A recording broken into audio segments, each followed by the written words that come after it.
Let's talk some toys in here. Hey, what's going on, everybody? Today it's the man child. All right, so today for review, we got the Crab Mech Suit from Mcfarlane Toys, a crab suit, which was part of the Avatar 2 Way of the Water movie.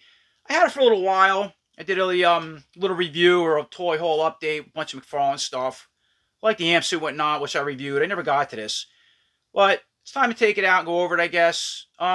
Fascinating to me, I got to say that. It's something between a mechanical crab and a submarine of some sort, and for the size you get and the cost, it's neat to see something like this out in the stores and maybe mix in with your collection of vehicles or monsters or whatever you want to do with it. But today I figure out let's go over it.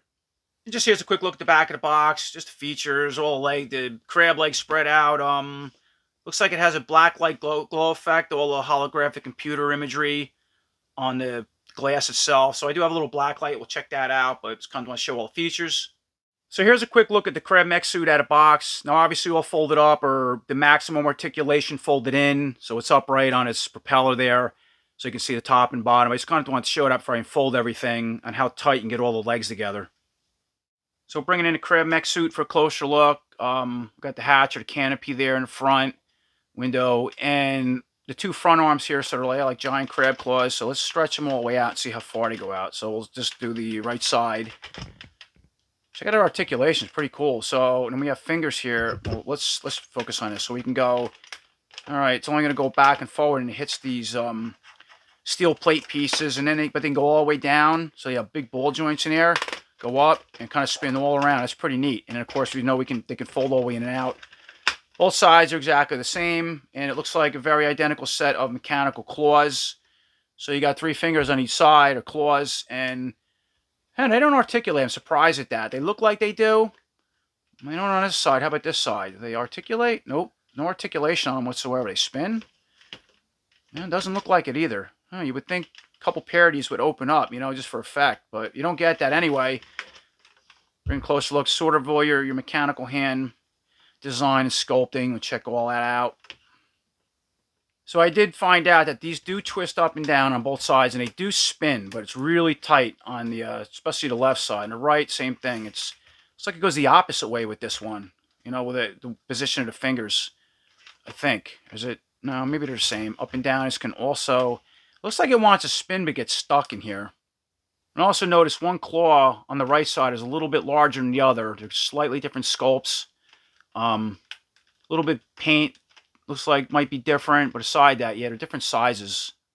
And you can see the other detail on this right arm. Got this weapon here. It's pretty cool. I think it's a weapon. Where this side doesn't. It's just plain. Do have the CET-OPS painted on there. That's pretty neat. So moving on to the rest of the legs. By the way, this thing is obviously, look how big this is. Really impressive. That's what makes it unique and cool, from a lot of other vehicles out there. But these two middle legs, they kind of twist back and forth, and I'm like, wow, ratchet joint. And they move all the way out like that, so they articulate up and down. This swivels in and out. This piece, too, on a joint goes in and out, up and down. And I don't see, same thing, they have little claws here, but they don't articulate or spin. Maybe, they do go in and out like this, back and forth, so they do that as far as articulation. And then the left side is very identical as far as the legs, so same thing, go all the way out. Down, right, said spin, you can hear that. That makes me nervous, that noise. The hands, mechanical hands, look very similar to the other side, and also they do spin up and down, but these don't open or move. They don't articulate the fingers. All right, and this is as far as these two go all the way out. Now let's focus on the bottom legs here. So they look very identical to the middle legs as far as sculpting and all that stuff.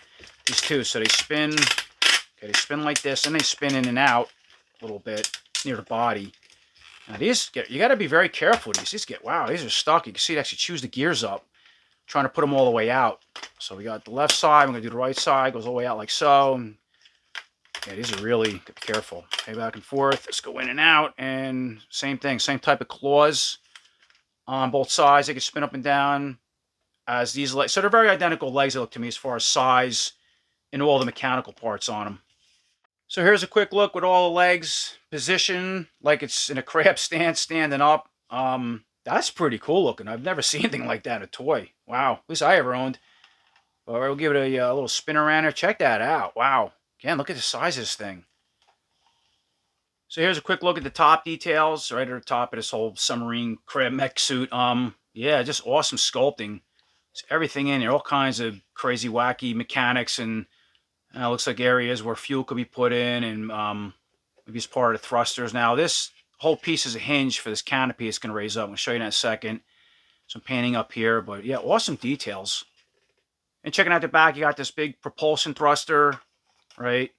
Check that out. It actually spins inside there. It's pretty cool. Got all the fins, a whole bunch of them. Same thing. It's got some markings here. I love the color of this too. It's the two different tones of color. It's bluish, but yet it has a weathering effect or battle damage, all beat up, and then it's dark metallic gray. You see all the details on that, how that's infused in part of the body. So now looking at the front of this, and it's glass, right? There's cockpit. I mean, check that out. Now it has some markings. Once again, it's the holographic computer system on front of the glass like we've seen in the movie. Let me shut off the lights and let's put a black light on that and see how it reflects back like on the back of the image. All right, so I'm in a pitch dark here. Check that out. It's my little black light on the front of that holographic imagery. Looks pretty cool the way it reflects back. See down the cockpit there.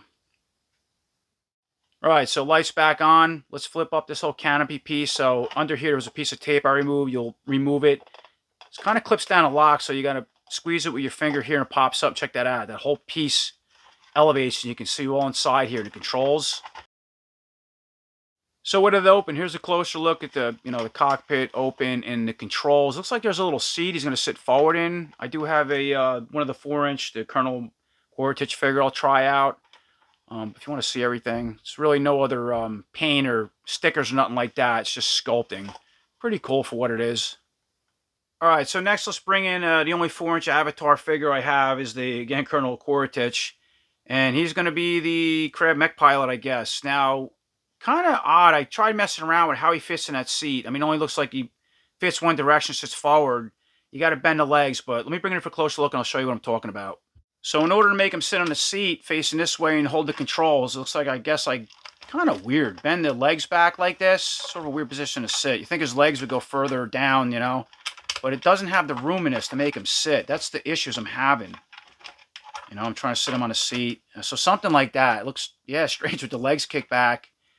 And now I'm going to set his hands on these controllers here, which takes time. So let me do that. We'll come back to it and see what it looks like. So I'm still trying to mess around with my Colonel Quarter-Titch figure here. And the problem is, like I said, you bend the legs back, you have him sit on a seat forward, and put the arms forward. But these controllers look like they're sculpted like they want to articulate, which would it would work much better. And they don't move in mine. I think it's a sculpt, and if you twist them, it looks like they're going to snap. But any way I try to hold it with both hands, either the hand pops off like that or he falls back. I have a hard time getting it to work with my figure without these actually moving, and they don't look like they're meant to move. So no matter what I do, I cannot get the hands to grab these without the hands falling off and falling back. My figure has a real problem with the hands. I mean, you just touch them and they fall off. It might just be something my figure. So for now, I just put his arms around these controllers and sat him on a seat. This is the point I'm trying to prove. Might vary figure to figure. So let's put this down and see if he hits the top. This was an issue too with the amp suit. His legs, when you sat him in, he could not go all the way down. Sometimes you had to bend the feet up and in, and his head would hit the top. So it doesn't look right. It's almost like, as big as this is, in scale with the 4-inch figure, it's just not, it should have been bigger. Or it should have been like other areas for his legs to go off to the side. Not to mention, in this case, different issue with my hands falling off. But yeah, I had a problem in the amp suit anyway. It's kind of what he looks like inside. You'd have to mess around with yours, get the hands, whatever you got to get to work. But it's what it looks like with a figure inside for the most part. And real quick, here's a comparison against the mech crab suit and the amp suit. This is a really cool piece too. I'm trying to modify mine a little bit, like put controllers and seat belts inside the cockpit. Once it's open, I thought that was, pretty important detail from the movie. Those little arms that would control these. I mean, okay, maybe you're not going to get this with a $30+ toy, but that's what I've been messing around. But anyway, I want to just put those two together for scale. So yeah, my figure here does not look natural whatsoever. It's something you got to tinker around with, varies figure to figure. But anyway, it's kind of those two together. All right, so that's pretty much my review with Mcfarlane Toys Avatar Crab Mech Suit or Crab Suit. Really cool piece. I mean, just the detail, the articulation, the size. It's menacing looking. Definitely unique. It's the inside of the cockpit for his Avatar 4-inch figures, or at least the Colonel Quarter-Titch figures, the one I have, it just doesn't fit right. You probably have to mess around with it. Mine has some QC issues with the hands. I bet you like Star Wars or 3 3/4 figure fit really cool in there. But then you still got an issue with those handles. Maybe you got to heat them and pull them back more or forward. It looks like they want to articulate through the sculpt like they did in the film, but they don't, at least in mine. Aside that, though, it's definitely a solid pickup. I mean, look at this thing. I really like it. It'd be cool if the hands are articulated to the fingers, at least even just open up side by side. Maybe not the fingers individually, but like claws, but they don't. That's the only thing missing on this. Aside of all that, really cool piece, and I'm glad I got it. So thanks for watching, and until next time, take care.